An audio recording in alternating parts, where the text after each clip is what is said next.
யாரும் ஒரு நீதிமன்றத்துக்கு பணிமாறல் தான் வழங்குறாங்க. அப்புறம் தமிழ்நாடு முழுவதும் அம்பேத்கரிஸ்ட் பெரியாரிஸ்ட் முற்போக்கு சக்திகள் போராட்டத்துக்கு நீதி கிடைத்த பிறகு வழக்கறிஞர்கள் கண்டித்த பிறகு அதற்கு பிறகு அவரை வேறு மாநிலத்துக்கு மாத்துறாங்க. அதுக்கு பிறகு சஸ்பெண்ட் நடவடிக்கைக்கு வராங்க. ஆக இன்றைக்கு பாசிச பாரதிய ஜனதா அரசு என்பது ஒரு மக்கள் விரோத, ஒரு மனிதகுல விரோத, ஒரு மோசமான அரசாக இந்திய முழுக்க ஆட்சி ஓட்டெல்லாம் போட்டு மக்கள் அதிகம் சொன்னாங்க. நம்முடைய நாடகத்தின் ஊடாக என்ன ஓட்டிங் மிஷின் மூலமா ஆட்சிக்கு வந்தவங்க. அதனால அவங்க ஜனநாயக மக்கள் ஓட்டு போட்டு வரல அப்படின்றத நம்ம எல்லாரும் நாங்க எல்லா தலைவர்களும் பேசுறதை விட இங்கே இந்த மாணவர் செல்வங்கள், குழந்தை செல்வங்கள் மிகச் சிறப்பாக அந்த நடனத்தின் ஊடாக, பாடவரிகளின் ஊடாக, அந்த நாடகத்தின் ஊடாக நமக்கு விளங்க வைத்திருக்கிறார்கள். அதை நாம் விளங்கிக் கொண்டுவோம்.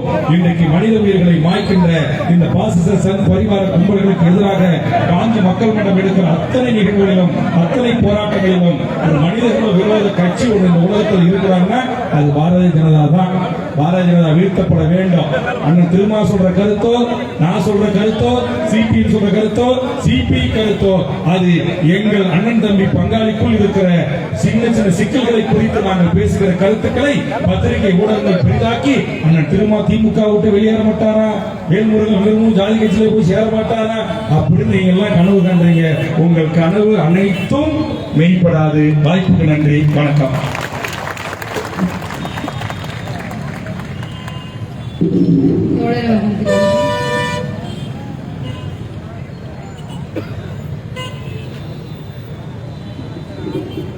அடுத்ததாக திராவிடர் விடுதலை கழக தலைவர் தோழர் கொளத்தூர் மணி அவர்கள்.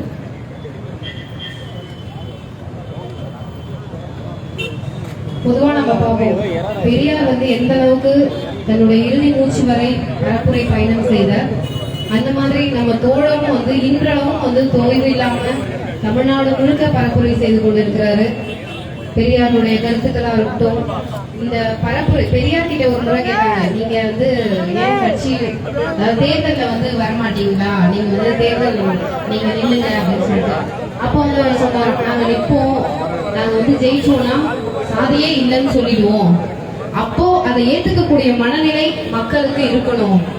அப்படி அந்த மனநிலை வர வரைக்கும் நாங்க அந்த மனநிலை வர்றதுக்கான பரப்புரையில செஞ்சுக்கிட்டே இருப்போம் அப்படின்னு சொன்னாராம். அதனுடைய தொடர்ச்சியா இன்று நமது தோழர் கொளத்தூர் மணி அவர்கள் அந்த பரப்புரையை மேற்கொண்டிருக்கிறார். அடுத்ததாக தோழர் கொளத்தூர் மணி அவர்கள் தன்னுடைய சிறப்புரையை நிகழ்த்துவார்.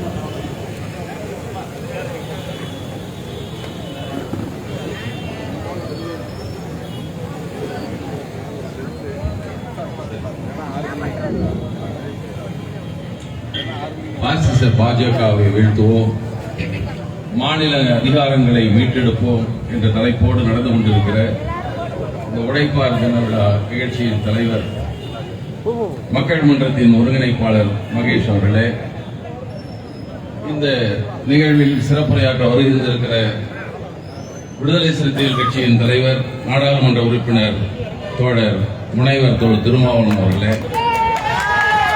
உரையாற்றி விடைபெற்று சென்றிருக்கிற தமிழக வாழ்வுரிமை கட்சியின் தலைவரும் சட்டமன்ற உறுப்பினரும் ஆகிய தோழர் வேல்முருகன் அவர்களே, உரையாற்ற இருக்கிற திராவிட முன்னேற்ற கழகத்தின் மாணவரணி செயலாளர் வழக்கறிஞர் தோழர் ராஜீவ்காந்தி அவர்களே, இதற்கு முன்னால் பேசிய வேல்முருகன் அவர்கள் விழித்து பேசிய தோழர்கள்